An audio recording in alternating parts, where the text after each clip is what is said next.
Ya, hari ini ada beberapa poin pembahasan ya dari Amerika Serikat Cina yang nampaknya sudah mulai mereda nih perang tarifnya. Ada pengumuman MSCI juga untuk saham Prajogo dan juga ada aksi korporasi WiFi. Nah, mungkin boleh langsung kita ulas nih pembahasan untuk hari ini, Pak Van.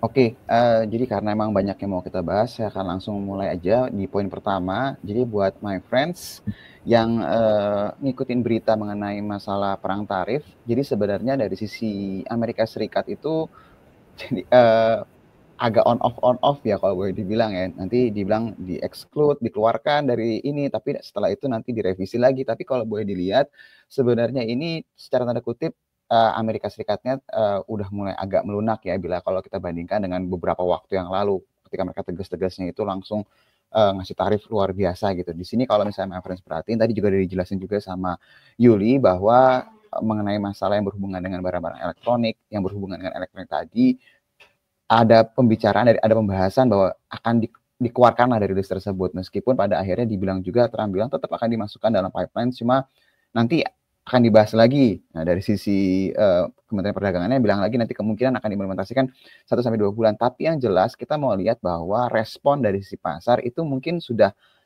tidak sesignifikan di awal April. Itu adalah hal yang bagus banget kalau my friends perhatiin.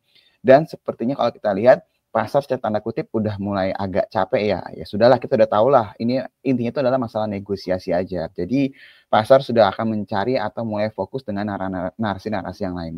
Tapi yang mau kita coba ingatkan dari keadaan ini, kalau my friends perhatiin secara seksama, Trump itu mulai berubah, dia nggak terlalu tanda kutip memaksakan kehendaknya ketika Treasury yields-nya Amerika Serikat itu melonjak secara signifikan dalam hitungan beberapa waktu terakhir ini ya. Jadi kalau my friends perhatiin, kita sudah bahas beberapa kali yang harus diperhatikan saat ini. Yang paling mengkhawatirkan itu adalah pergerakan dari Treasury yield-nya Amerika Serikat.